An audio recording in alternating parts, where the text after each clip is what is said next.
Hear my heart surrender.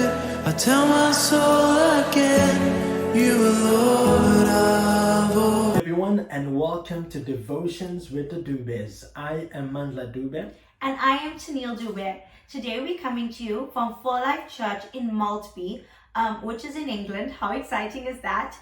And if you've been following with us, last week we looked at chapter 4, where the Philistines had defeated the Israelites. Now the Israelites had taken the Ark of the Covenant to battle, thinking that it would give them an automatic victory. But because they were unfaithful, God allowed them to be defeated by the Philistines. And today we pick up in chapter 5, where the Philistines have taken the Ark of the Covenant to Ashdod. And Ashdod is actually one of the 5 major cities of the Philistines. Yes, so we're going to pick it up in 1 Samuel chapter 5 from verses 1 to 3. It says this: After the Philistines had captured the Ark of God, they took it from Ebenezer to Ashdod. Then they carried the Ark into Dagon's temple and set it beside Dagon. And when the people of Ashdod arose early the next morning, there was Dagon fallen on his face on the ground before the Ark of the Lord. So what the Philistines did, they took the Ark of the Covenant as a trophy to show off that they've defeated the Israelites. Not only did they defeat them, but they also took the Ark of the Lord. And they put it in their temple, which is the temple of Dagon, besides their god Dagon. And when they wake up the next morning, Dagon is on his face, bowing before the Ark of the Lord. How cool is that? How great is that Dagon was bowing before our God. And this just shows that God was still in control. And even though the Israelite army had been defeated by the Philistines, God still wanted to prove that he was still in control, that he still is God, that he is the only living God. And I want to read the end of the verse that Mandla was reading. That's verse 3. It says, "So they took Dagon and put him back in his place again." And they probably thought, like, maybe this is a coincidence that the idol has fallen down. And if we read on, the next morning when they went back into the temple, once again Dagon was lying face first in front of the Ark of the Covenant, but this time the head and the hands had been broken off. And imagine the horror of the Philistines when they discovered that this is no longer a coincidence. This is Dagon bowing before the Ark of the Covenant with the head and hands broken off. How could this ever be a coincidence? And if we read in verse 5, it says, "That is why to this day neither the priests of Dagon nor anyone who enters the temple of Dagon in Ashdod will step on its threshold." Whew. That is some cool stuff. So in verse 6 to 8 it reads, "The Lord's hand was heavy upon the people of Ashdod and its vicinity. He brought devastation upon them and afflicted them with tumors.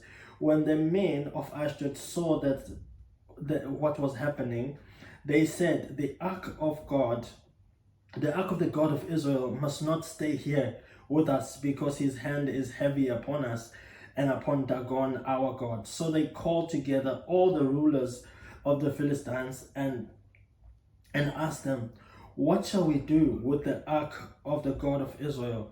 They answered, "Have the Ark of the God of Israel moved to Gath." So they moved the Ark of the God of Israel to God. And you can see, like, when they are messing with the presence of God and their people, now they're afflicted, that even the people that don't believe in God can see the power of God. And if you look in the previous chapter, you see that when they saw that the Israelites were bringing out the Ark of God, they remembered what had happened to the Egyptians when they did not let the people of God go.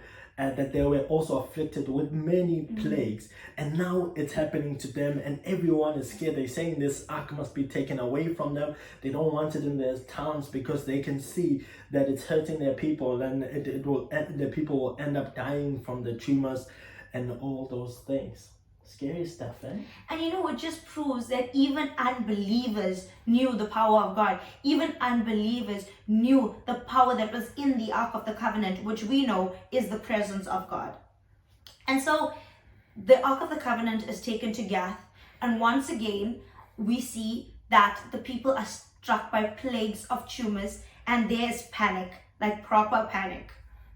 So in verse 10 it says, so they sent the Ark of God to the town of Ekron, but the people of Ekron saw it coming and they cried out. And this is the part that just gets me. They say they are bringing the Ark of God, of the God of Israel, here to kill us too. And then the people were just like, no, we don't want the Ark of the Covenant here. We don't want the Ark of the Covenant here. Because they knew the power of our God. These are unbelievers. These are people who do not worship God, yet they knew the power that He holds. How powerful is that? And I want to read verse 11. It says, the people summoned the Philistine rulers again and begged them, please, send the Ark of God of Israel back to its own country, or it will kill us all. For the deadly plague from God had already begun, and great fear was sweeping across the town. Yeah. So what we can learn from this today is that sometimes we can feel like in our lives that maybe we've let God down, and maybe what we have done does not glorify the Lord, and we feel like we have taken the glory of God, like how they reacted when the Ark of the Covenant was taken from them, like the glory of God had departed from us. But actually the glory of God is with God. It never leaves God, and God shows His glory. And you can see even what is happening here with the Philistines, that they were thinking that, we're victorious, we've conquered Israel. We did not only conquer them, but we've taken their God with us as well. But what do we see here is that God is glorifying Himself, that even the people that didn't believe and believe in a different God, they are terrified of what is happening, and they can see that our God is mighty and our God is big, and every knee will bow before Him. Even the knees of the idols that we may put before God, they will bow before our God, and every tongue will confess that our God is the God Almighty, the true God.